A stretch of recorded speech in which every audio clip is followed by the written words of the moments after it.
તારા ચપટી વગાડે કામ થાય છે. ખાલી તારી ચપટી વાગી અને મને રાતે 12 વાગે ઉપાડી ગયા. આખા જિલ્લામાં તારી હાક વાગે છે. દીકરીની અપેક્ષા છે કે મારો ભાઈ કૌશિક કૃષ્ણ બની. તારી ચપટી વાગી ને તો તારી બેનનો એક કુંવારી દીકરીનો જાહેરમાં વરઘોડો કાઢવામાં આવ્યો. બહુ ચપટીઓ વગાડી. એક ચપટી મહાભારતનું એ યુદ્ધ અને યુદ્ધની વચ્ચે ભગવાન શ્રી કૃષ્ણએ અર્જુનને આખી ભગવદ્ ગીતા સંભળાવી. એક ચપટી અને અમરેલીનો એ પત્રિકા કાંડ અને સરઘસ કાંડ થયું. આ નિવેદન એ પરેશ ધાનાણીનું છે. પરેશ ધાનાણીએ એક ચપટીની કિંમત બતાવી અને વારંવાર એક ચપટી બાદ એક પોતાની વાત જણાવી. એક ચપટી અને એક ચપટીની અંદર થતા એ તમામ કામો પણ પરેશ ધાનાણીએ કહ્યા. જો કે હવે આ પરેશ ધાનાણીએ કૌશિક વેકરિયાની સામે એ પડકાર મૂક્યો છે કે હવે તમે એક ચપટી વગાડો અને અમરેલીની એ દીકરીના કે જેના ચીર હણાયા હતા એના ચીર ફરીવાર તમે પૂરો. હવે વગાડો તમે એક ચપટી અને અમરેલીના રાજકમલ ચોક ખાતે આવીને તમે મારી સામે બેઠો. હવે વગાડો તમે એક ચપટી અને એક ચપટી વગાડી અને આ દીકરીની પાછળ જવાબદાર એ તમામ વ્યક્તિઓને સજા અપાવો. આ પ્રકારની વાત એ પરેશ ધાનાણીએ પોતાની પત્રકાર પરિષદની અંદર કરી. આ પત્રકાર પરિષદ દરમિયાન પરેશ ધાનાણીએ એક ચપટી અને એ ભગવાન શ્રી કૃષ્ણ અને મહાભારતની પણ વાત તેને કરી. શું કહ્યું પરેશ ધાનાણીએ એક ચપટીને લઈને એ પણ તમે સાંભળો.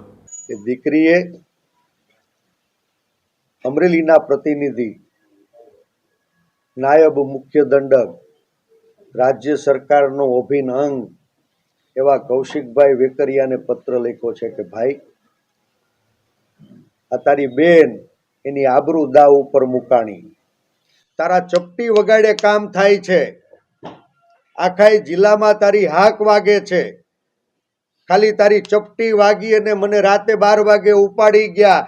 ખાલી તારી ચપટી વાગી અને બિનઅધિકૃત રીતે 17 કલાક ગોંધી રાખી. તારી ચપટી વાગી અને 24 કલાક પોલીસ કસ્ટડીમાં રાખી. તારી ચપટી વાગી અને આજીવન કેદની કલમ ઉમેરવામાં આવી. તારી ચપટી વાગી મારા રિમાન્ડ લેવામાં આવ્યા. તારી ચપટી વાગી.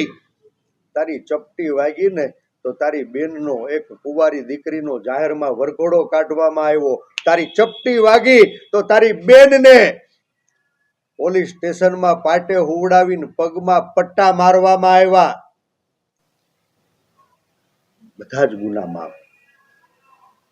દીકરી કહે છે કે ગબડાની આબરૂ જ્યારે દાવ ઉપર મુકાય ને ત્યારે કૃષ્ણ બનીને ચીર પુરાણા છે. ભાઈ કૌશિક 24 કલાક આપું છું. હજુ એક વખત ચપટી વગાડી આ દીકરીની લાજ ઉપર જે હાથ નાખ્યો છે ને એવા તમામ પોલીસ અધિકારીઓ હોય એને સસ્પેન્ડ કરાવો, ડિસમિસ કરાવો.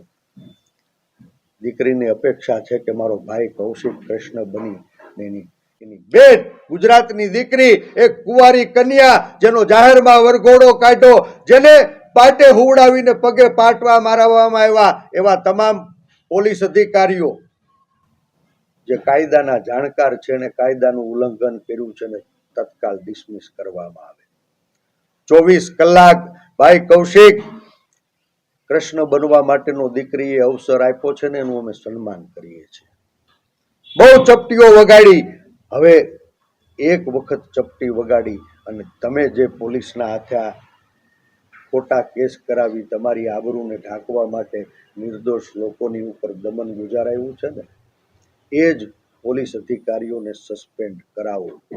તો આ હતું પરેશ ધાનાણીનું નિવેદન.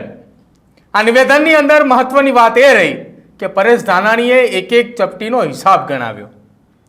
જે કૌશિક વેકરિયા અમરેલીના ધારાસભ્ય છે એ અમરેલીના ધારાસભ્યને એક ચપટીનું મહત્વ ગણાવ્યું. અને આ મહત્વ ગણાવતા પરેશ ધાનાણીએ એ પણ કહ્યું કે અમરેલીની એ પાટીદાર સમાજની દીકરીએ તમને ભાઈ સમજીને એક પત્ર લખ્યો છે. હવે તમારી ફરજ છે કે એક ચપટી તમે વગાડો અને તમારી આ પાટીદાર સમાજની દીકરી અમરેલીની આ દીકરી તમારી બહેન એને તમારે ન્યાય અપાવવાનો છે. હવે આ એક ચપટી ક્યારે વાગે છે એ જોવાનું રહેશે. કેમ કે એક ચપટી ઉપર એ પડકાર પણ ફેંકાયો છે કે કૌશિક વેકરિયા એ પરેશ ધાનાણીની સામે આવે, અમરેલીની ભર બજારમાં એ રાજકમલ ચોકમાં આવે અને ત્યાં આખા આ મામલે જવાબ આપે. પરંતુ હવે આ એક ચપટી ક્યારે વાગે છે ને અને કોણ વગાડે છે એ જોવાનું રહેશે. આપનું શું માનવું છે આ એક ચપટીને લઈને તે અમારા કમેન્ટ બોક્સની અંદર જણાવજો. જોતા રહેજો ન્યૂઝરૂમ. નમસ્કાર.